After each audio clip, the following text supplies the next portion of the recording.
The staff in A&E are skilled at maintaining a professional demeanour, even when faced with the most bizarre incidents.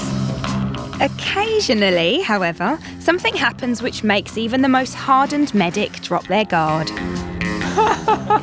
Probably one of the most bizarre I've ever seen. I mean, it's not an everyday occurrence, that's for sure. Craig is a delivery man who has smashed his big toe. It seems no one ever warned him about things that fall off the back of a lorry. I undone the back door on one of the vans and a toilet actually fell out of the back and dropped on my big toe. A toilet? It's clearly not your bog-standard sort of accident. A sanitary toilet fell out the back of a lorry and landed on your foot. But Craig's toe stood its ground. The toilet actually sort of broke in about 3 or 4 pieces, so that's quite heavy. I think they weigh about sort of between like 35 and 55 pounds.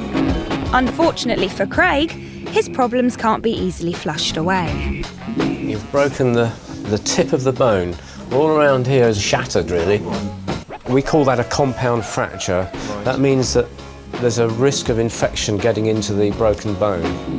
Craig is given a course of antibiotics and some sensible advice. You probably have to walk sort of flat-footed so that you don't put too much pressure on the toe. And steel-toe cap boots in the future would be a good idea. When it happened, I just couldn't believe it that it actually broke on my toe and not on the concrete. There must be a few jokes that you could crack about this, but at the moment I can't think of any. I've got one, and my boss actually said to me, well, just think about it, you can have a day in Luke. Oh, my goodness sake. OK, all right. I mean, I'm fairly good on the repartee, but that's brilliant. The trouble of it is we have the fitters come in and they're ripping me to bits. I'm sure they are. You'll never live it down. Your friends will never let you forget that. Oh, definitely not. Yeah. I mean, as soon as I walk into anybody's house, don't let him anywhere near the toilet. Considering what we do to them, you can hardly blame a lav for lashing out. But like many criminal acts, it's often the elderly that are the most vulnerable.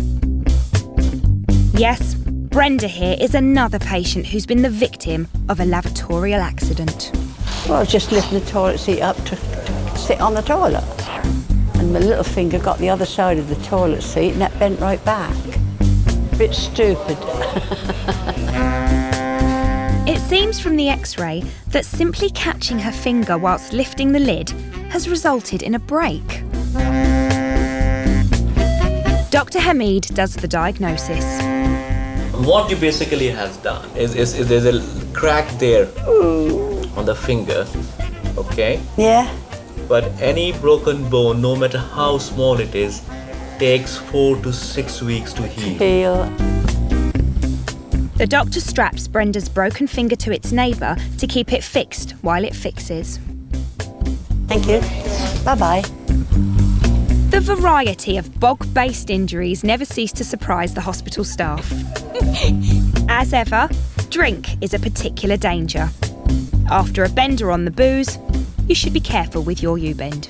We did see somebody who'd been to the beer festival and had been a bit drunk and sort of like gone to the loo, and you know how you sort of and like banged down on the toilet, and as he landed on it, the toilet broke, and like the edge of the broken bowl just like cut straight through his buttock, and his buttock was like laid into 2 halves, so it was really massive. It looked like an axe injury.